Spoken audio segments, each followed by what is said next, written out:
For those of you who don't already know, Cal Hoffman is a writer, educator, and actor. He graduated from Catholic University and attended Webber Douglas Academy of Dramatic Art in London and the MFA Fiction Writing Program at Columbia University.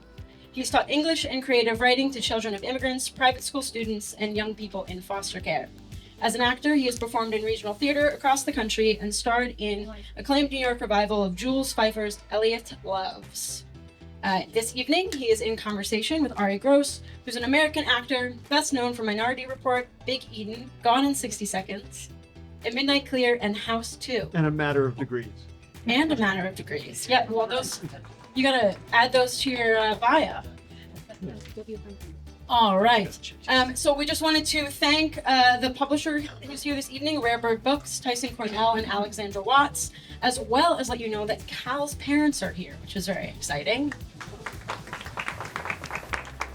So they're going to do a little chat, some questions, etc. And then we'll bring Cal inside so that he can sign and personalize your books. Thanks again for coming and enjoy. Okay, thank you very much. Hi, my name's Ari, and I was delighted to be asked by Cal and Victoria to serve as a kind of interlocutor for this this reading and discussion of Easy to Slip. But we're going to start with a reading of an excerpt from the book. All right. Okay. Shall we? Yeah. Jump in. Okay. Hello? Okay. Saturday, March 22nd, 1969, New York City. Down the block, I'm looking through the wrought iron that separates the dead Sephardic Jews from us live members out for early Sabbath strolls.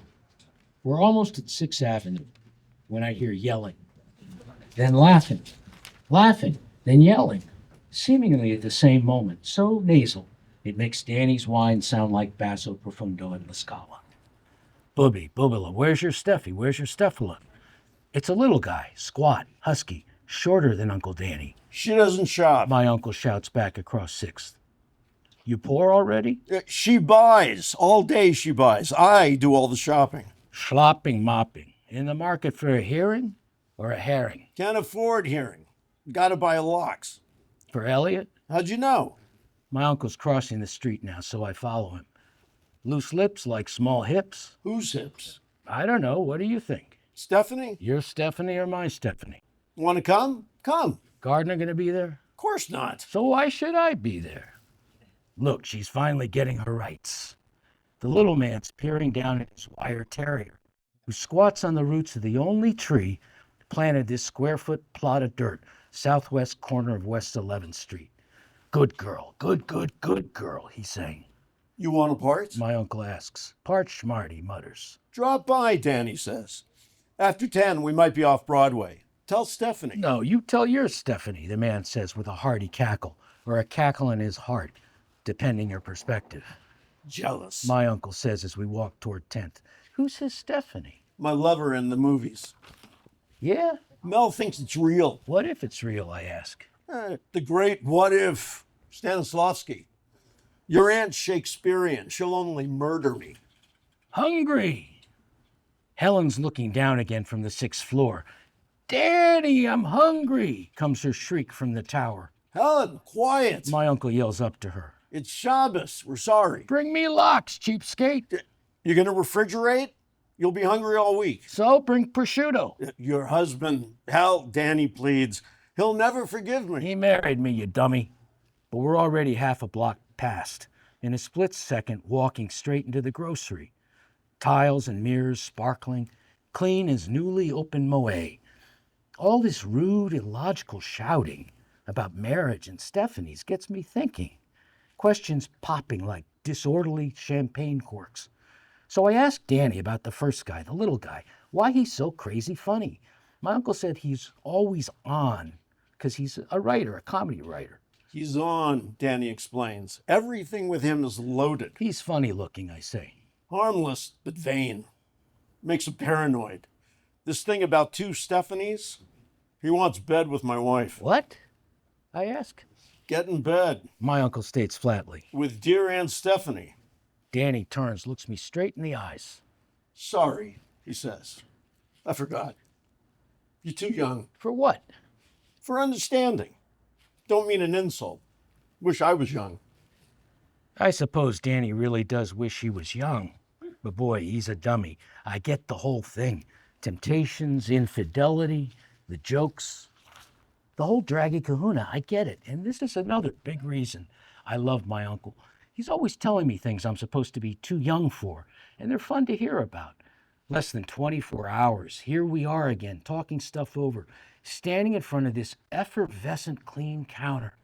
Eduardo's already finished slicing the lox and slides it across, packed up in waxed white deli paper. He looks me straight in the eye. He's a big joker, he says. Who, I ask. Cream cheese, Eduardo adds, an upward inflected accent on the cheese. Plain and with chives, pint each, Danny closes, turning down the center aisle of the store. I follow. The jars, cans, and boxes are smaller than at the Giant in Washington, and they have funny-sounding names, shipped in from elusive, expensive countries. My uncle picks up Wilkin & Son's Three Fruits Marmalade. When we get to the checkout, I pick up the jar and read the label. It's Tiptree medium cut, lemon, orange, and grapefruit mixed to a thick, chewy gold. Dark as Coca-Cola, not translucent orange like the Smucker's dad buys. The candy rack at checkout has Hershey's milk chocolate and Hershey's almond bars, but instead of Milky Way and Three Musketeers, here are miniatures of Callard and Bowser's toffee, plain chocolate and licorice, and the hard butterscotch as well. There's halva on the rack, 5-color rainbow jellies, and those British wafer-style mints rolled up tight in white paper with green lettering, foil circling both ends. Danny buys a box of Callard and Bowser's and gives it to me. The cashier rings everything. Before it totals, my uncle says, put it on our tab, takes out a 5 and gives it to her before everything gets bagged. Danny even helps with the bagging.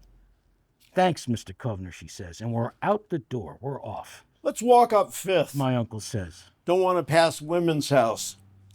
You know the word tomorrow? Yeah, what's with tomorrow?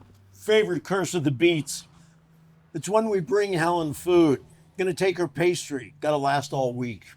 Trying to chuckle helped Danny feel better, but realize the little guy walking the poodle is funnier than I'll ever be. Why bother? When this black feeling comes over me, pure, unadulterated shame, the humiliation only 10-year-old boys feel, sitting back of our VW station wagon, Mom complaining Danny's married a high-class call girl, and Dad says, yeah, dances for New York City Ballet. If not high, at least it's upper middle class. Her family, they barely said a word to us, Mom adds. Well, they're Irish. They're Catholic. They're Irish Catholics. It's quiet for a minute, my mom and Dad considering the full significance of this particular derivation. Her father, Dad says, just got a degree in library science. He's going to work at Butler Library at Columbia. Didn't I work at Butler Library at Columbia? I'm either getting ahead or just really getting behind my story. Either way, the difference is 8 years and dead serious. It's utter complete loss, I imagine. Can you imagine, Mom says, age 48, Fred Guinan gets his MLS, 25 years, Beck Diner Mills, he goes back to school to become a librarian? Must be money in the family, Dad says. You think? The house? Right, Mom says. I'm trying to sleep. Joshua curled up next to me in the back seat. 50-plus bottles Moet, 8 tiers of lemon vanilla cake, and the dreamy yellow convertible Danny and new Aunt Steffi jump into at 5:30, driving into the Chappaqua dusk like lusty, heartsick teenagers. My parents say such things. Here, take Subway. My uncle hands over the leash.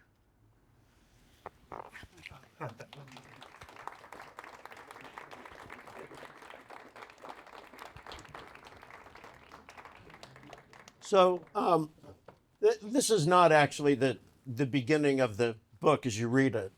In fact, we jump right into the heart of the problem or the crisis that Sam is going through, or a moment of recognition of crisis. But can you tell us where in the book this happens? The scene we just read. Well, this is this maybe happens in chapter 3. The book begins with Sam coming to on the floor of a lecture hall, School of International Affairs at Columbia University, and he realizes he's passed out. He doesn't know how he's gotten there. He doesn't know what's happened to him. He remembers he's just turned in a midterm for Chinese politics. And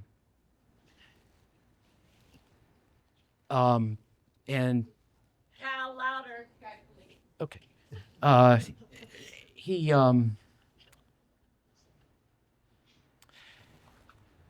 and from there, he begins to piece things back together, but after maybe a half an hour or an hour, and we'll go back to this part, he recognizes that he's unraveling. So he tries to find the answer in the life around him, but he also goes to memories. He goes to memories as a source of strength, but also to understand what possibly went wrong that has created this this unraveling, which we'll go back and talk about in a little bit. So the memories begin when he's 3 in Baltimore, and more or less, and come in and out of the present action. This happens around page 80 or 90. It's March in 1969. The important thing to know is that in August of 1968, Sam has been living in Washington, D.C. For a year with his parents. His father has gotten a job working for the Social Security Administration. He served 4 years in the Korean War, got a PhD in economics at Johns Hopkins. His family's just bought their first house for $28,000. His grandfather, my grandfather, Sam's grandfather, the father's father, shows up and says, "Kid, you're working for peanuts. You're a loser." And on television, seeing kids getting beaten up by cops at the Chicago Convention, fresh in my memory is RFK being assassinated, because I had earlier gone to Resurrection City and visited the Poor People's Campaign with my dad, and that's a whole nother memory earlier on in the book. So a lot is happening outside in the world, and we're here in the nation's capital. It's like the beginning of our life as a family. Yet my father's father shows up, and every other day is a put down. And Jewish immigrant families, especially from very poor beginnings, and on both sides of my family, their beginnings were. My grandfather on my father's side became the breadwinner of his family when he was 8. On my mother's side, he ran a dry cleaner all his life. Hardworking, simple men, basically. But my father's father, from being put in the position of being the breadwinner at age 8, he was a real tough man. He's hard driving. That's what I heard. It was always sweet to me, but I've heard this from my parents and everyone in my family all my life. He was just a very domineering and in many ways very difficult person. But I think this threw my parents for a loop. So when my uncle got married in the fall, and he married someone he had broken up with for a whole year, and then they gotten back together after he became successful, and that is suggested and shown early on in the book as well. So my parents weren't out of line making the comments about the Irish woman my uncle was marrying. However, as a 10-year-old boy, I was placed in a situation of feeling like, one, I was made to, I remember, when my grandfather visited, my parents started to argue, and I was very self-referential, and I felt somehow it had been my fault. Maybe I wasn't a good enough son, and that's why my father was being raked over the coals. So then to add this part of, the shame is kind of, there's kind of this mistrust or rivalry between the two families, and I'm kind of in the middle of it. I don't feel safe either with my own parents or with my uncle and his wife, and yet I spent time with them, and that's in the book. So I entered adolescence really, age 10, age 11, on shifting sands. And this is just to share why we read this, is that it really was the beginning of kind of an unmooring.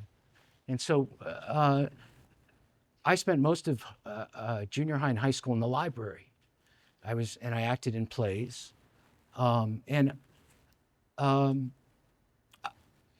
Washington, D.C. has always been a very competitive, kind of driven place. I excelled. It was easy for me to get into both Columbia and the University of Chicago. I went there, got into both in my junior year of high school. So senior year, I went to Columbia. I was 17. And I loved the academics there. I was taking 4 junior level courses, and I loved all of it. I loved working. I worked in the library 2 hours every day as well. But I hadn't had an experience of feeling safe socially. And I don't think I'm actually too much different than a lot of kids in that way. Especially now, I think a lot of kids might go through this kind of thing. But so that's why this is a nice passage to start with. So I think. So when and we touched on this, like sort of unstable ground, shifting sands beneath your feet, and then later on when you're in Columbia. And by the way, that one of the beauties of the book is the way you upend a kind of chronological timeline, but everything just clarifies. Well, the book. Else. Yeah. Thanks for bringing that up, because the book begins with this crisis of him waking up. He doesn't know how he's gotten to he's on the floor of the School of International Affairs, and he sees a truck going up Amsterdam, and he remembers cutting his foot on a sprinkler when he was 5. He remembers bashing his head on the pavement on 42nd Place in Washington, D.C. when he was 10. He goes back to his dorm. He sees writing etched on the metal where the buttons are in the elevator, and etched on the walls of the plastic of the walls of the elevator. He reads the writing. He interprets that it's all about him. He walks past this open, kind of the party room on the floor, and they're talking or saying whatever. He thinks they're all, catcalling about him. Crucially, I had met my first girlfriend the third day of orientation, and we were together maybe 5 or 6 weeks until a junior on my floor asked her out. And then she broke up with him, but he was still on my floor every day, and I imagined that that some of what I was hearing, that he had put wires into the walls. So all this kind of slowly started that night. And what I try to do in the book is I'm trying to be rigorously accurate about everything, about the memory. The memories are really, really specific to what happened, because if I didn't remember those things, I would never have gotten well. So it's very important to be clear and truthful about what you perceive and what you feel and what you think, and to hell with what someone else is going to say. People who and I'll talk more about what happens later in the story, but a crucial part of untangling all these wires and reconnecting them is you have to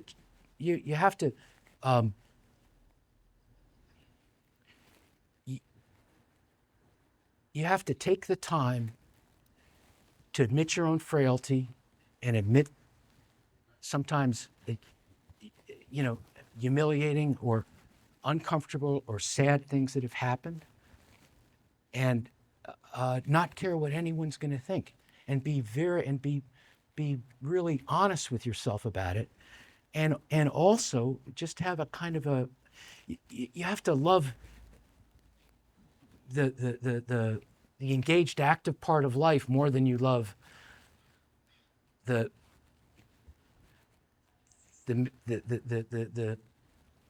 bad stuff. You have to make that choice. So I'm very accurate about the memories, but also I was scrupulously accurate about the process that happens, because see, when I was on a floor, there were lots of different people I knew and different things coming in. So some of it might have been real, but some of it was perhaps me amplifying what was real, making it worse. And then the process of the unraveling is, that junior down the hall who asked my girlfriend out, he might really not like me, but he's probably not saying anything in the walls, right? But if I think he is, I'm going to have a feeling about it, right? So, but if you have this kind of issue, you don't feel like you're entitled to any feeling or any response. It's too threatening. And part of how it happens is you haven't allowed yourself to be direct with people. I mean, if I had said fuck you to this guy in October or November and had it out with him, I would have been a lot better off. Because if you don't allow yourself to process anger or have anger, then you project it outwards, and it becomes a cycle, and it builds and it builds and it builds. So what happens in the book is that there's different things it happen in my life. There's different stimuluses that happen, and they build and build and build, and finally it forces me out of the dorm, so that at 4 a.m. I'm standing under the gates on the cobblestone, 116th and Broadway, and they're setting up in chock full of nuts. And that's actually where I would say there was a real kind of turning point, because it was so beautiful and it was so quiet and so unusual too for Broadway to be quiet. So I started to remember about Baltimore, where there were a lot of cobblestones, a lot of cobbled streets, and we lived there. So there's a whole section we were there in 1961, 62. I think I started to remember things around 61, 62. And those are just wonderful memories. It was such an innocent time, through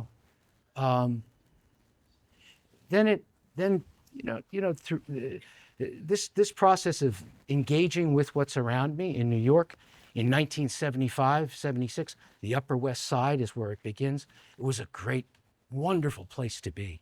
It was just wild, and people mixed, and you know, you could see all kinds of real life happening right there. New York was still this very free, and I think really in many ways, despite some of the crime, it was a very civilized place in the 70s.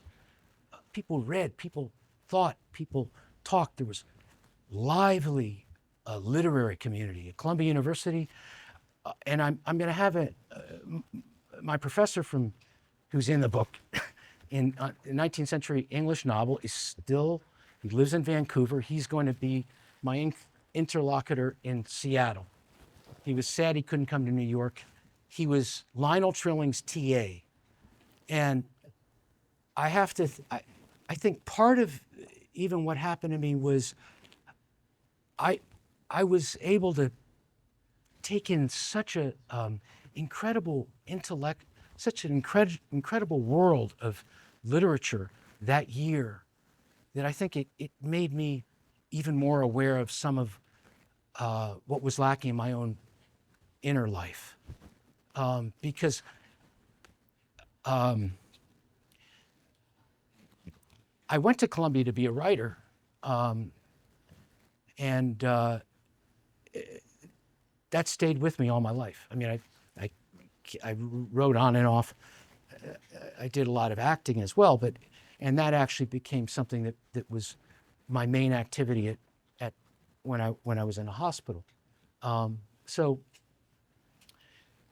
interspersed with seeing the life in New York City, which is there, he goes back to the memories, and he walks through New York City for 36 hours, all the way to page 171. And then Act 2 of the book starts. He tries to finish exams. He tries to go out with a young woman he's met and perhaps could have started dating. He can't really organize himself to do very much because the dissociation is happening.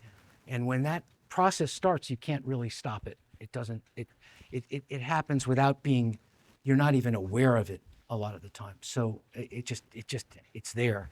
And then he just can't finish his Faulkner exam. He goes home, and there's a section in the book where he goes through graduation with his class, and he has a really nice relationship with someone who I actually got back in touch with after we started to have these book events, and that allows him to see that this is something he's not going to solve on his own or overnight. So yeah. So these memories in there's this kind of break happening, but these memories of good memories in life that but sadly identify a lot of them are the early ones. the distance between and that's why, because the Baltimore memories are great. The Resurrection City memory is a good, and he finds some strength in that. Yeah. The events, I worked for my uncle for 2 summers, and one of those I don't even put in the book because those were fine. They were good. But they were mixed. They had their bad points. They had good points, bad points. Part of the bad points was that there was this very unnatural duality set up. My father, my uncle, my uncle, my father. And I think my uncle was just a nice uncle, a normal uncle. Yeah. People tend to idealize people who have celebrity, and I think he avoided that in life, which is very much to his credit. I certainly don't I avoid that kind of thing in my life. But what was missing was we were kind of a family in crisis. We weren't the only one.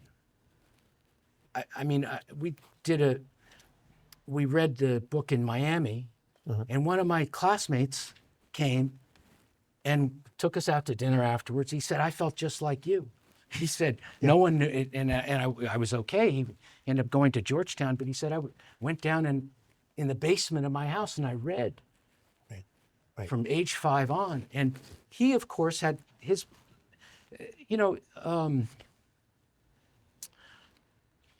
his parents were both in government and kind of very high pressure jobs. Now, my father worked, for Herb Stein at the Council of Economic Advisors. He opened the CBO. He had a lot of pressure, and there was a lot of demands at his job.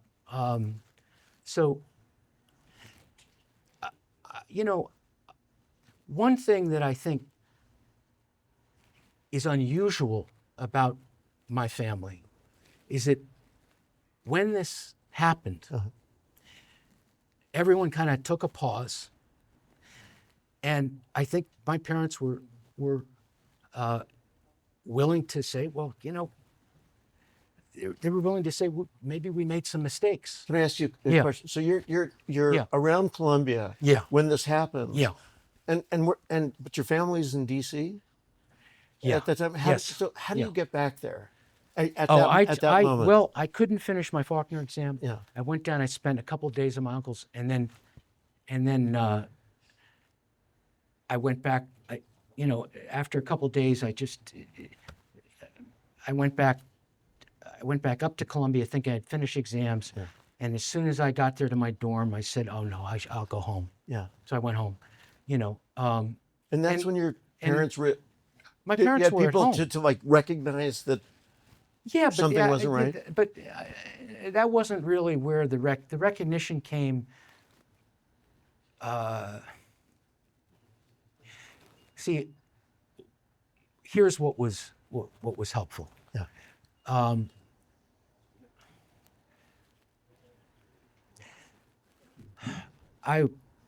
I went through graduation. I had a nice time.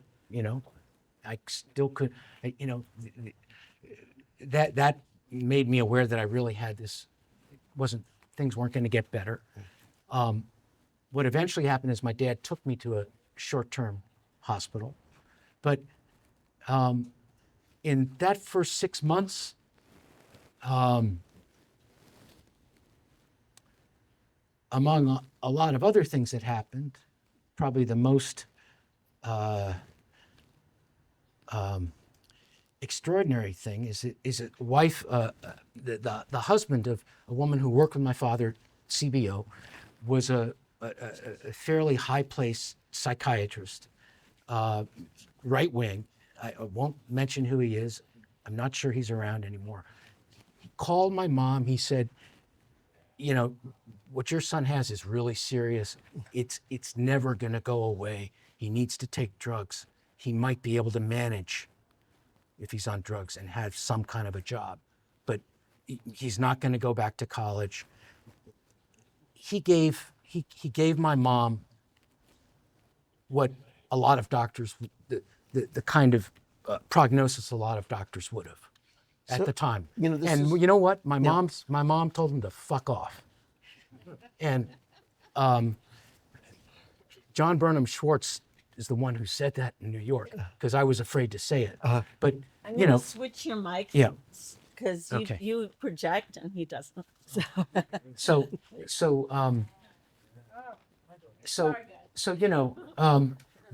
That was actually so. My mom also made sure that I was. I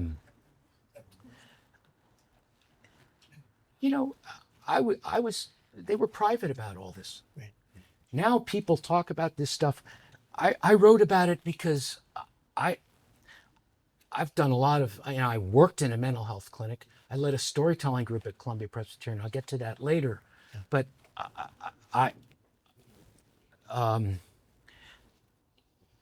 I've told this story and done this work in many other ways until I wrote about my own experience. This is kind of a final thing I've done, partly because I don't see people getting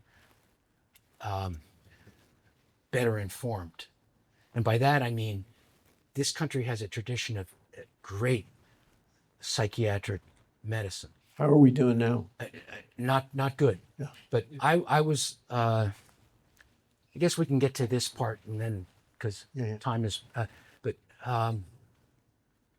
I had the I had the good fortune to be, and I'll say my mom kept everything quiet. It was private. It wasn't something that was shared. And throughout my life, I didn't share it.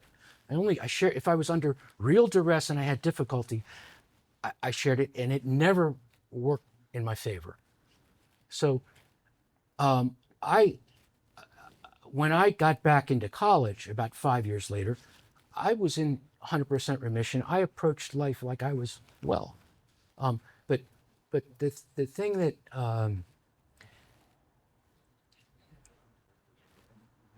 I think my parents made sure that I got the health care. And then they said, you deserve to be back, have your 4 years in college. Yeah. And have your life. And your work is what's important. As yeah. much as Yeah. this is there's a narrative about this mental illness. Yeah. It's really a story about healing. Yeah. About getting well. Absolutely. And the hospital section is the latter part of the book, but I want to talk about it briefly because so few people understand. When I talk about traditional American psychiatry, there was a doctor named Harry Stack Sullivan, first gay psychoanalyst. He kept 1.5 million gay American men out of the army in World War II. He kept them out of the army in World War II. And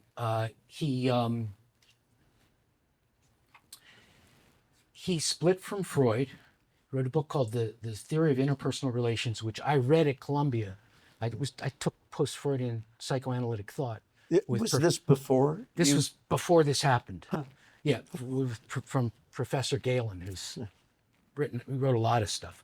But it's a brilliant book, and I read it twice. I mean, I understand a lot. I've read a lot of Frieda Fromm Reichmann, who worked with Sullivan, and they had their clinical research was based on actual cases that they worked on at this hospital, and the main way he split from them is he looked at all the different disorders, and he saw their development having to do with, he thought all people are good.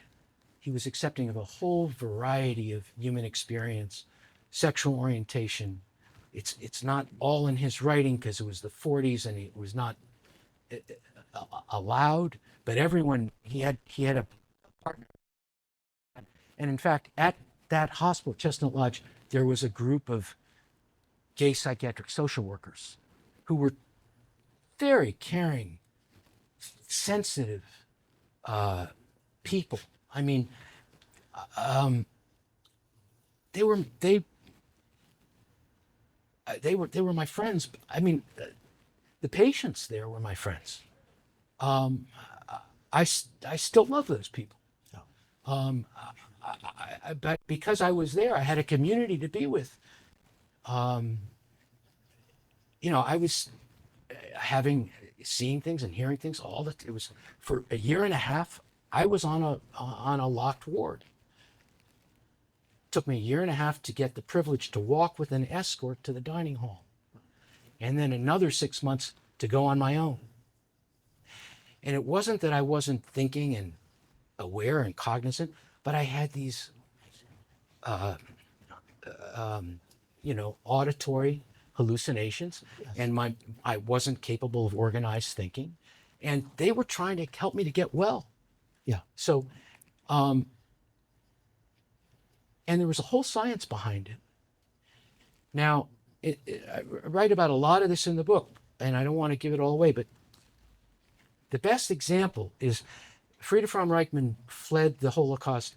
she had a whole, Sullivan thought war was the ultimate mental illness, but she actually did a lot of, she believed that loneliness and alienation and isolation, all the dislocation that she had experienced in Eastern Europe and among the people who fled Eastern Europe, she thought that was a big part of these psychiatric disorders. You write this in such intimate detail. It's so vivid. But there was a woman on our floor who sat in a chair, like a straight back chair, did not move, did not speak. For a year and a half, the first year and a half I was there, the doctor would come to her room and he would sit with her. And eventually she got better slowly. And then about 8 years later, like once I had left the hospital, I got a wedding announcement. She got married. She moved back to New Jersey and she got married. Because she had gotten well. Yeah. I did not, I didn't really interact with her because when she was on our floor, she was catatonic. Yeah. So there were patients like that. There were hebephrenic schizophrenics, which is something where someone is just totally incoherent and mumbling and they can't bathe. They get totally disorganized. It's as if they're right on the precipice of passing away. And yet the man on our floor, he was 22. He got well. He got well. And I will tell you that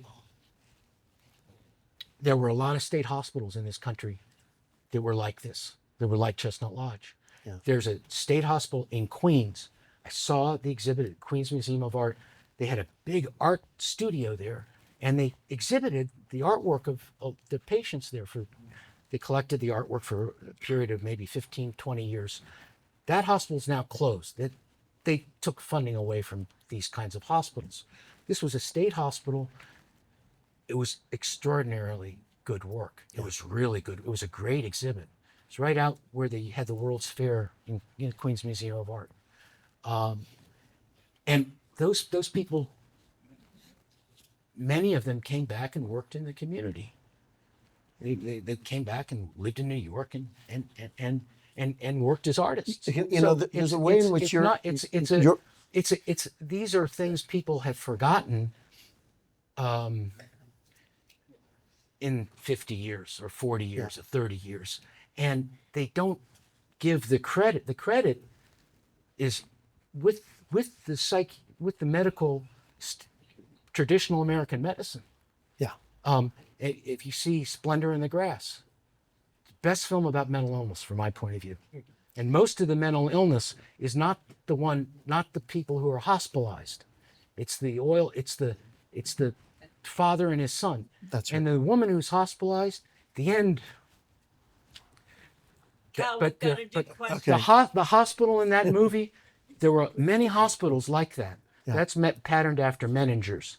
So I only bring that up because it's not the main part of my book. My book is mainly about a coming of age of a young man. That's this right. just happened to happen to me, but it's the part that I feel obligated to share because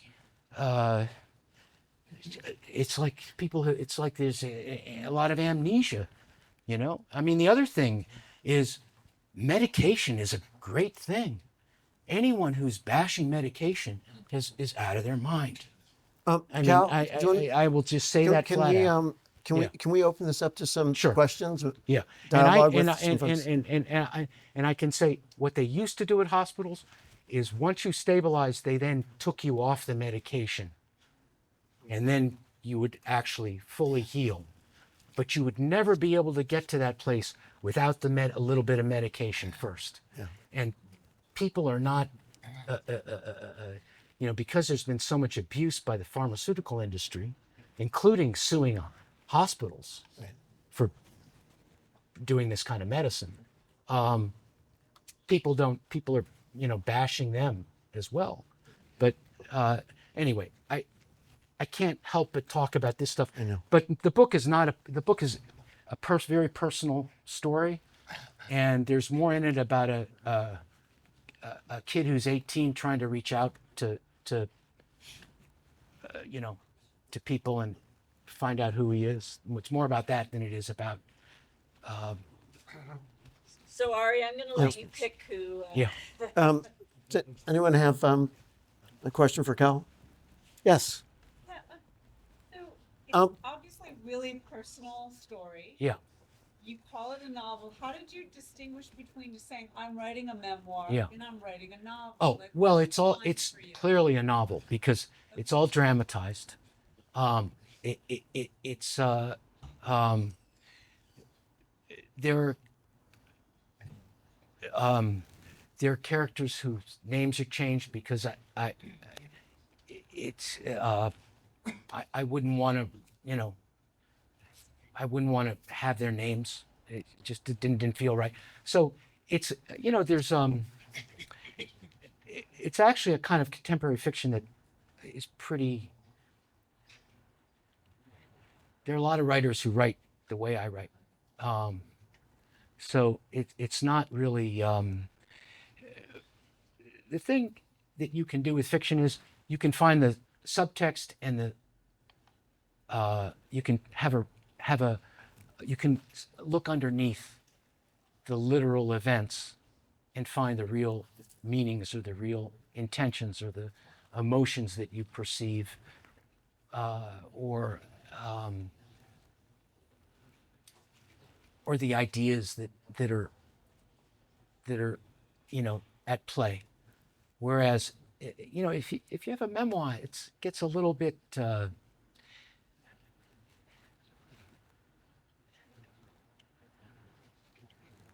fiction allows you to get at the real truths of events and the real human experience of events in a way that facts are a little bit limiting. They're a little bit you know static and they don't tell you as much. Yeah. Yeah. Sure. We have another question. Another Yeah. question here. Yeah. Yes. Well, I wish I had gotten to read the book, but I can't wait to read it now Okay, because yeah. they didn't have it available yet. But my Yeah. question is, are you familiar with Ellen Sachs and her book, The Center Does Not Hold? That was the first book I ever read about a woman, a successful woman who was schizophrenic. She was the dean of the USC Law School, and wrote a wonderful book. Yeah. Um, See, that's like a memoir. That's more Yeah. like a memoir. Yeah. Yes. And that was not my intention. And I couldn't be more unlike a lawyer Yeah, in yeah, life. yeah. But to tell you more about I'm myself, just telling you about but the yeah, success that but she to, had. yeah, but to tell you more about myself, just because I think I think there are a lot of successful people. I've met a lot of people in the arts who do extraordinary work, and I love their work. I consider them successful. I think, especially now, we live in a world that is not always doesn't always recognize work. As I say, I went to Columbia because I wanted to be a writer, and that's kind of stayed with me.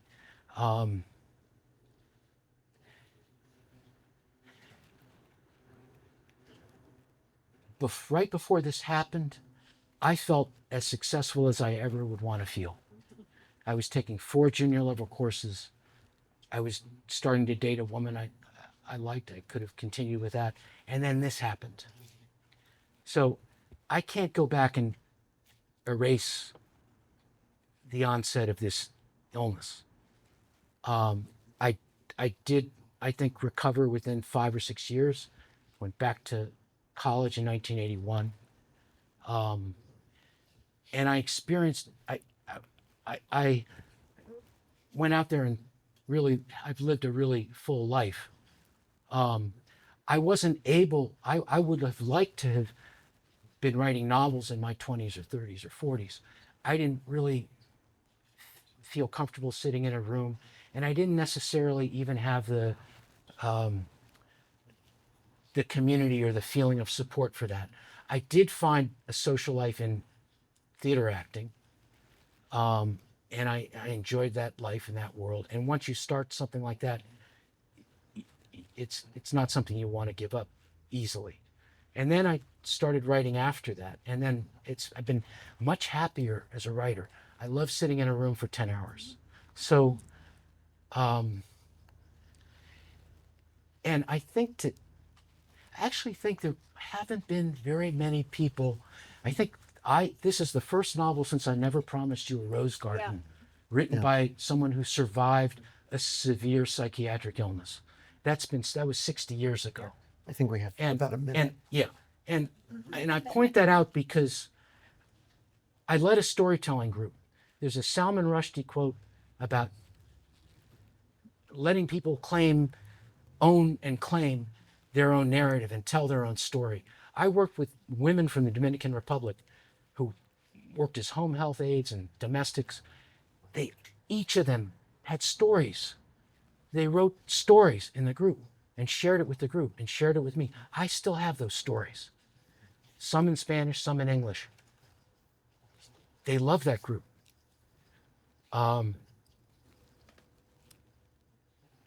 So there's something about a personal narrative and artistic work. And I know Arye and I talked about this earlier today, because Arye had his own experience of a psychiatric. Yeah. And I'm sorry, maybe you even could share some of it. Well, you know, the thing because is, he I found, think we're at our Yeah, time, okay. actually, unfortunately. Yeah, So it'll be in my book. yeah, yeah. But, yeah. Okay. Yeah. But just so everyone knows, so Cal's going to be signing the book inside. Food and drink here. As soon as he's done signing and they close the sort 8, he'll be back out here and can mingle and have cheese and wine. And Ari, thank you, Cal. Thank you. Thanks. Thank you.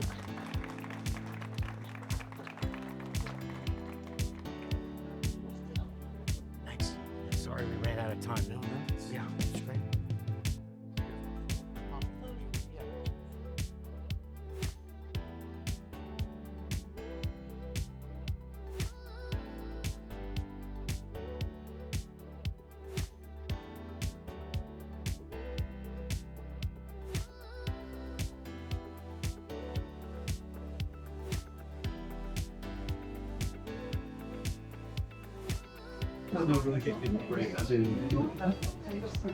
Oh, yeah.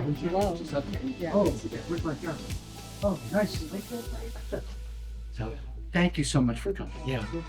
I think you'll enjoy it. You said you know who I am. Yes. Yeah. It was a wonderful presentation. And she wanted your book, and she wanted. Oh, sure. Okay. Did she know my mom too, Lois? Yes, she did. Yeah. Your grandfather's funeral. Yeah. That's right. Thanks, Cal. Thanks. You